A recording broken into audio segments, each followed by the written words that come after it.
राज्यातील राजकारण तापले असून भाजप आमदार गोपीचंद पडळकर यांनी गंभीर आरोप केले आहेत। मिळालेल्या माहितीनुसार जात पडताळणी समित्यांमध्ये मोठ्या प्रमाणात लाचलुचपत सुरू असून पैसे घेऊन बनावट जात प्रमाणपत्रे दिली जात असल्याचा आरोप करण्यात आला आहे। या प्रकरणामुळे प्रशासनातील पारदर्शकतेवर प्रश्नचिन्ह निर्माण झाले आहे। पडळकर यांनी या संदर्भात कठोर भूमिका घेत अशा भ्रष्ट अधिकाऱ्यांवर तातडीने कारवाई करण्याची मागणी केली आहे। त्यांनी म्हटले आहे की गरीब व वंचित घटकांच्या हक्कांवर टल्ला मारणाऱ्या प्रकारांची सखोल चौकशी होणे अत्यंत गरजेचे आहे।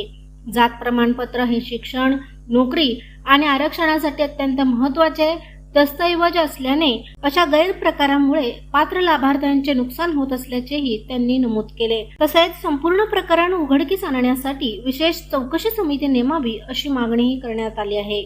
दरम्यान या आरोपांमुळे प्रशासन आणि संबंधित विभागांमध्ये खळबळ उडाली असून पुढील काळात या प्रकरणात काय कारवाई होते याकडे सर्वांचे लक्ष लागले आहे। प्रशांत कांबळे, अग्रणी न्यूज, विटा।